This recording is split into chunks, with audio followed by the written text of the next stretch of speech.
검은 고양이. 에드가 앨런 포. 지금부터 내가 기록하려는 끔찍한 이야기는 너무나 하찮고 터무니없어서 누가 믿어주기를 바라거나 애원하지 않겠다. 직접 겪은 내 감각조차 인정할 수 없는 일을 다른 사람에게 믿으라고 한다면 그야말로 미친 짓일 것이다. 하지만 나는 미치지 않았고 그렇다고 꿈을 꾸는 것도 아니다. 다만 내일 죽을 몸이니 오늘이라도 영혼의 짐을 내려놓고 쉬고 싶다.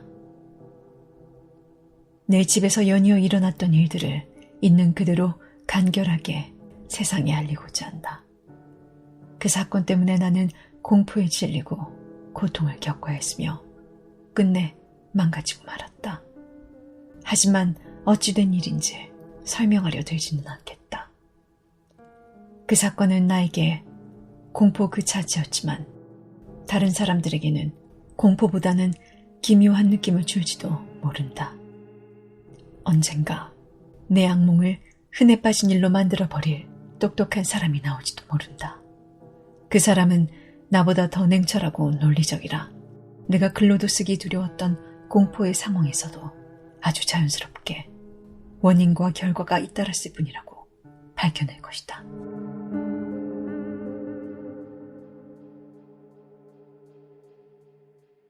어려서부터 나는 순하고 정이 많은 편이었다. 너무 마음이 여린 탓에 또래에게 놀림을 받기도 했다. 나는 유달리 동물을 좋아했고 부모님은 애완동물을 마음껏 키울 수 있게 해주셨다. 하루 대부분의 시간을 동물들과 보냈고 그들에게 먹이를 주거나 쓰다듬어 줄 때면 더없이 행복했다. 이런 남다른 성격은 나이를 먹을수록 더욱 뚜렷해져서 어른이 되어서는 동물이야말로 살아가는 낙이 되었다. 충직하고 영리한 개를 사랑해 본 사람이라면 그 행복이 어떤 것인지 얼마나 큰 것인지 애써 설명하지 않아도 알 것이다. 짐승의 헌신적이고 희생적인 사랑에는 한낱 인간의 얄팍한 우정과 덧없는 신의에 시달렸던 사람의 마음을 직접 두드리는 무언가가 있다. 나는 일찍 결혼했고 다행히 아내의 성품도 나와 그리 다르지 않았다. 내가 애완동물을 좋아하는 것을 보고 아내는 기회가 있을 때마다 마음에 드는 동물들을 들여왔다. 우리는 여러 종의 새, 금붕어, 멋진 개, 토끼, 자그마한 원숭이, 그리고 고양이 한 마리를 키우게 됐다.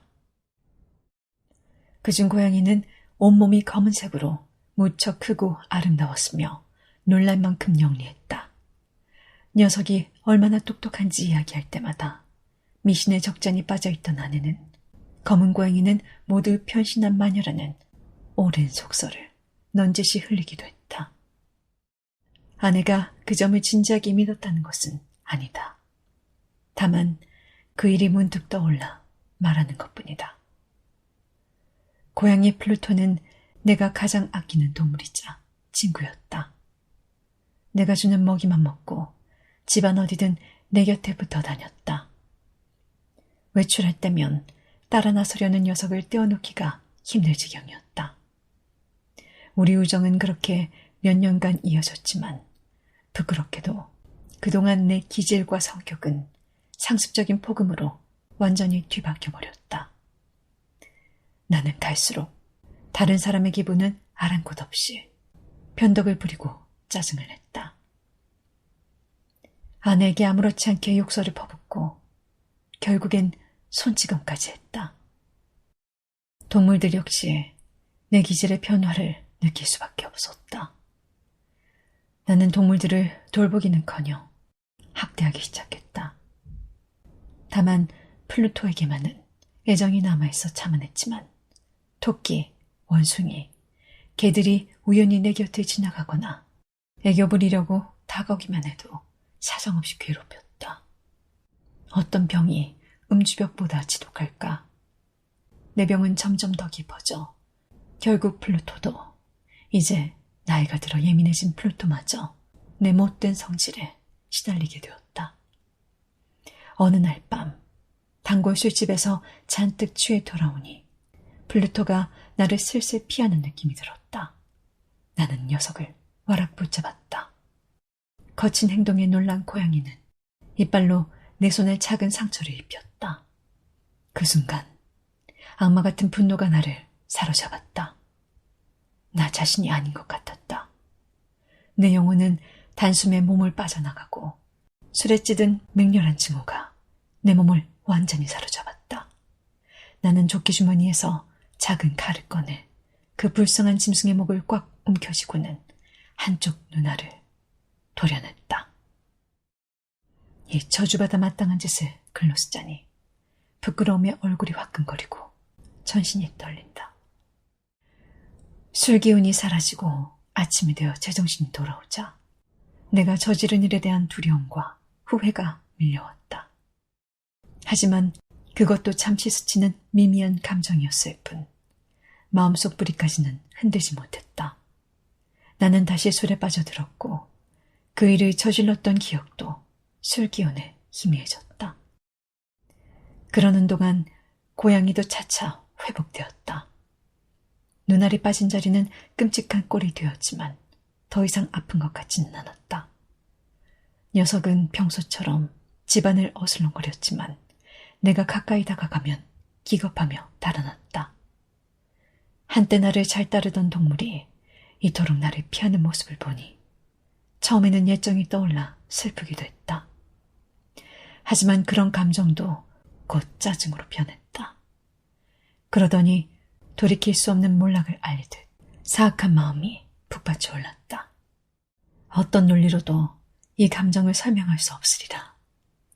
하지만 이런 사악함이 인간의 원초적 충동이 하나라는 사실만큼은 내가 살아있다는 사실 못지않게 확신할 수 있었다.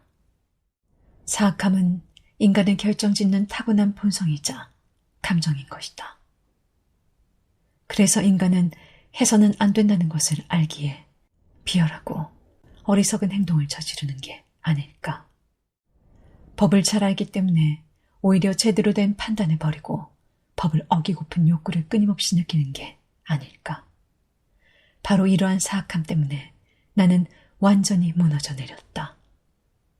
본 모습을 파괴하고 오로지 악을 위해 악을 행하고 영혼을 괴롭히고 싶은 이해할 수 없는 충동이 끌려 나는 죄 없는 짐승을 괴롭히고 마침내 죽음에 이르게 한 것이다.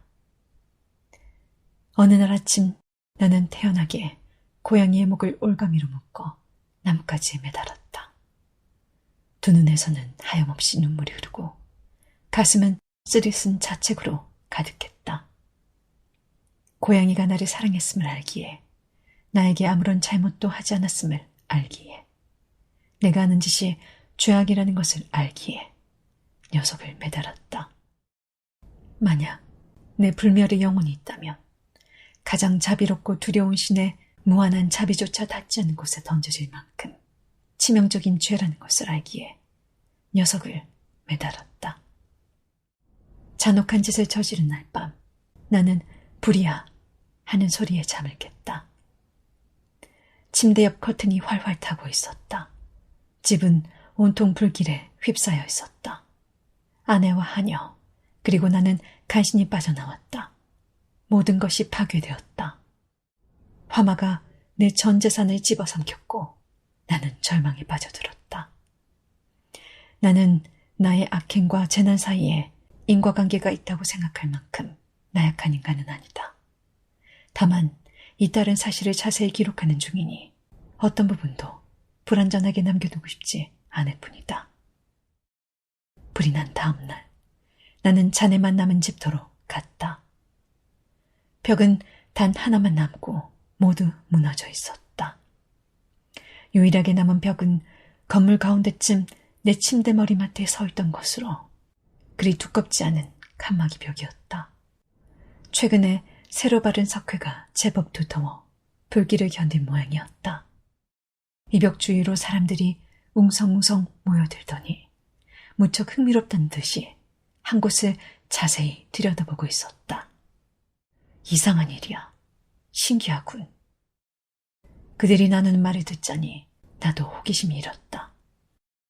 다가가 보니 흰 벽면에 마치 새긴 것처럼 거대한 고양이의 형상이 얕게 도드라져 있었다. 그 모습은 놀랄 정도로 또렷했다. 목 주위에는 밧줄도 보였다. 나로서는 유령으로 여길 수밖에 없었다. 어쨌든 그 유령을 처음 봤을 때 너무 놀라 등골이 서늘해졌다. 하지만 마음을 가다듬고 곰곰이 생각해 보았다. 그날 아침 정원에 고양이를 목매단 것이 떠올랐다. 불이야 하는 외침에 사람들이 정원으로 몰려왔을 테고 그중 누군가가 나무에 묶인 밧줄을 자르고 죽은 고양이를 내 침실 창문으로 던져 넣은 것이 틀림없었다. 아마도 나를 깨우려고 그랬으리라. 여기저기 벽이 무너지면서 내 사악함에 희생된 고양이는 제 마르지 않은 회반죽 속에 묻혔고 치솟는 불길과 사체에서 나온 암모니아가 섞여야 만나 내가 본 형상을 만들었을 것이다. 이 놀라운 사건은 나에게 깊은 인상을 남겼다.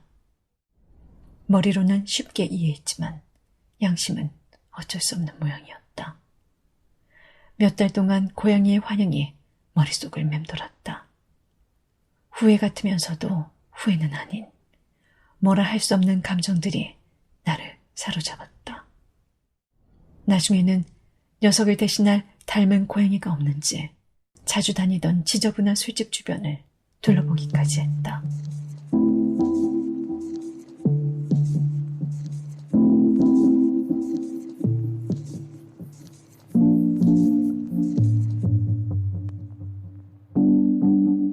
어느 날 밤 싸구려 술집에서 거나하게 취한 채 앉아있는데 진인지 럼인지를 담은 커다란 술통 위에 까만 물체가 내 시선을 끌었다.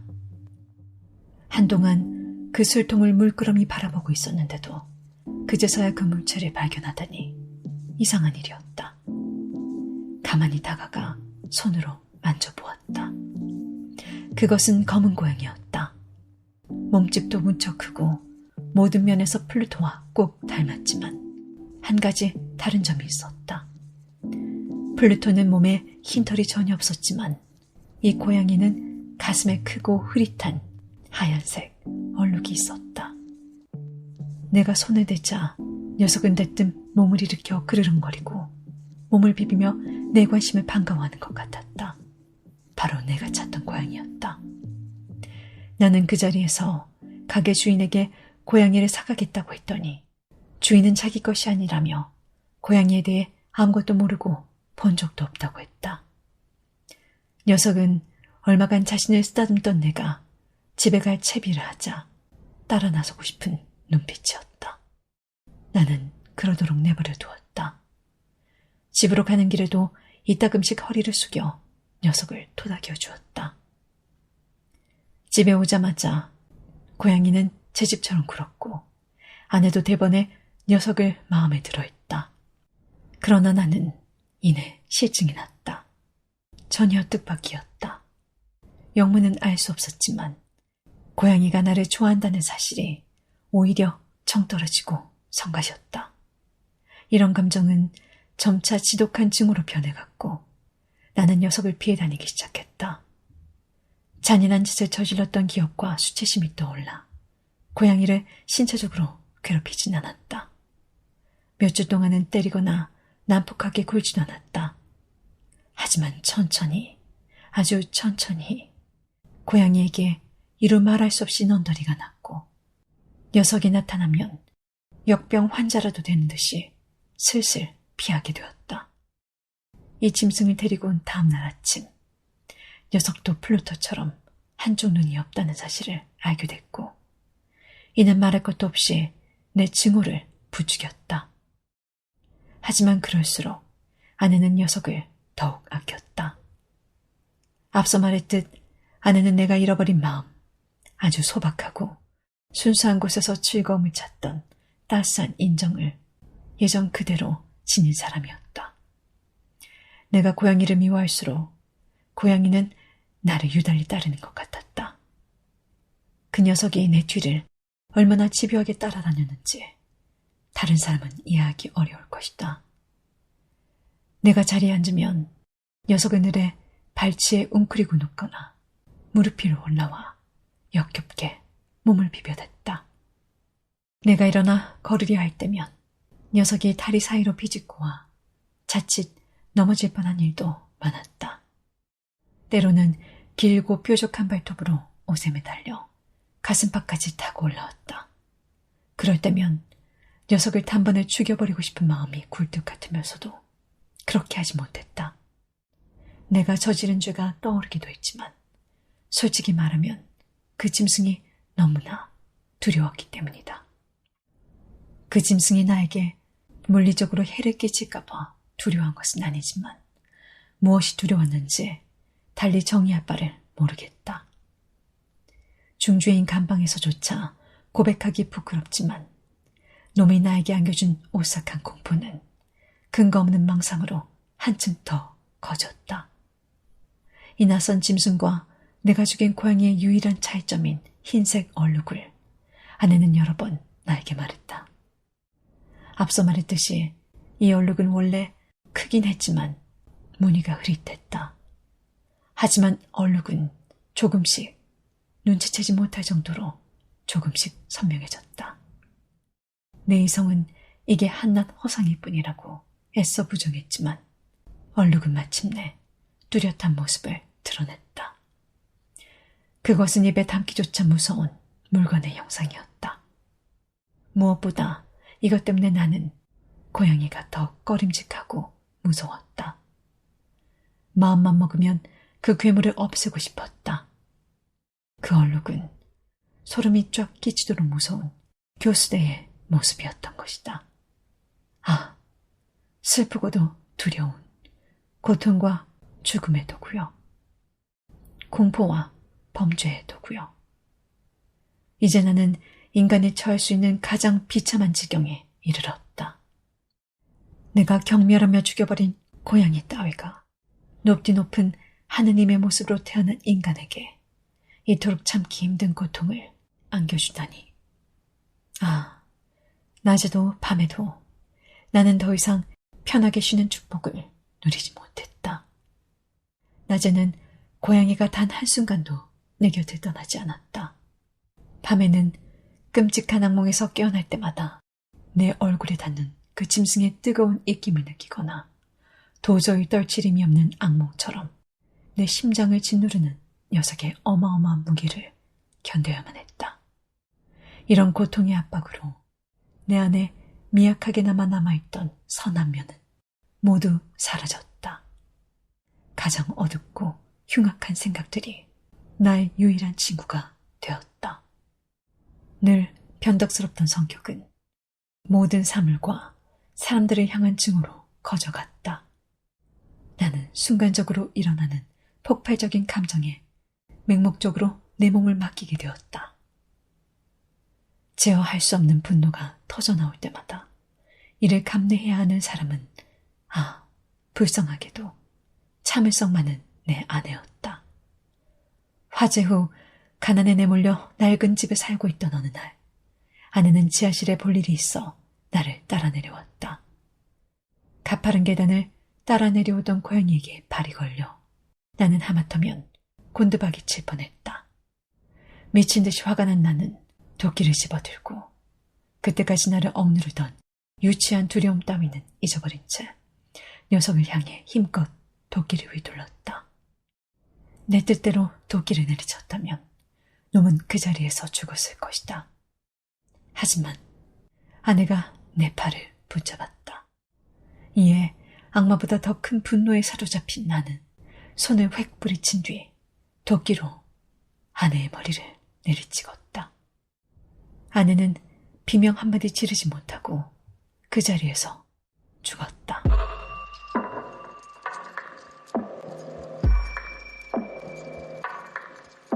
끔찍한 살인을 마친 나는 곧이어 시체 숨기 방법을 차근차근 찾기 시작했다. 밤이건 낮이건 이웃들에게 들키지 않고 시체를 집에서 끌어내기는 불가능했다. 이런저런 계획이 떠올랐다. 시체를 작게 토막내어 불에 태우면 어떨지 생각했다. 지하실 바닥에 시체를 파묻어 버릴까도 생각해봤다. 마당에 있는 우물에 던져놓는 것은 어떨지. 평범한 물건처럼 시체를 상자에 담아 짐꾼을 시켜 집 밖에 옮기는 것은 어떨지 진지하게 따져봤다. 마침내 나는 훨씬 그럴듯한 방법을 찾아냈다. 중세 수도사들이 희생자를 처리할 때 썼다는 방법으로 시체를 지하실 벽 안에 넣고 가두기로 결심했다. 지하실은 이 계획을 실행하기에 꼭 알맞는 장소였다. 지하실 벽은 허술하게 세워져 있었고 최근에 대충 바른 회반죽은 눅눅한 공기 때문에 아직 굳지 않은 상태였다. 게다가 한쪽 벽에는 돌출부가 있었는데 굴뚝이나 벽난로를 만들었다가 다시 메우고 지하실의 붉은색과 비슷하게 칠한 곳이었다. 바로 그 부분의 벽을 헐고 시체를 넣은 다음 원래대로 벽을 만들면 누구도 수상하게 여기지 않으리라는 확신이 들었다. 내 예상은 틀리지 않았다. 쇠지레를 써서 쉽게 벽돌을 뜯어내고 시체를 조심스럽게 안쪽 벽에 기대어 세운 다음 별 어려움 없이 벽돌을 쌓아 올렸다. 의심을 사지 않도록 최대한 조심스럽게 모르타르와 모래를 구해온 다음 기존의 벽과 거의 비슷한 회반죽을 만들어 벽돌 위에 조심스럽게 발랐다.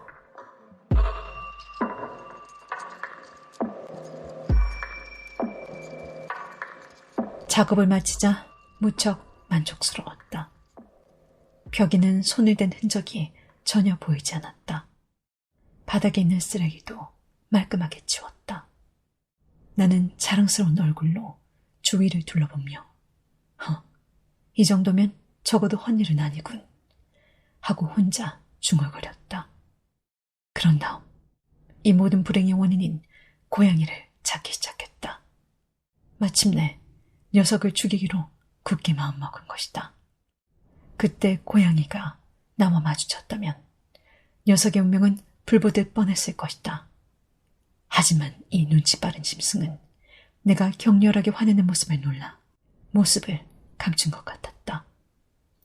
그 혐오스러운 놈이 사라지자 내 마음에는 말로 표현하기 어려울 정도로 깊은 안도감이 찾아왔다. 고양이는 그날 밤에도 모습을 보이지 않았다. 살인이라는 무거운 죄가 내 영혼을 누르고 있었음에도 녀석이 우리 집에 온 이후로 적어도 그 하룻밤만큼은 평화롭게 단잠을 잘 수 있었다. 이틀이 지나고 사흘이 지나도 나를 괴롭히던 고양이는 나타나지 않았다. 나는 다시금 자유를 만끽하게 됐다. 괴물은 두려움에 떨며 집을 영원히 떠난 것이다. 더 이상 녀석의 꼬락서니를 볼 필요가 없다. 나는 더없이 행복했다. 내가 흉악한 범죄를 저질렀다는 죄의식은 거의 없었다. 몇 번 조사를 받긴 했지만 태연하게 대답했다. 집수색도 받았지만 당연히 아무것도 발견되지 않았다.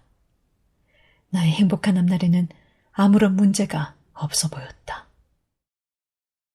살인을 저지른 지 나흘째 되던 날, 경찰들이 느닷없이 집으로 들이닥쳤고 다시 한번 집안을 샅샅이 뒤지기 시작했다.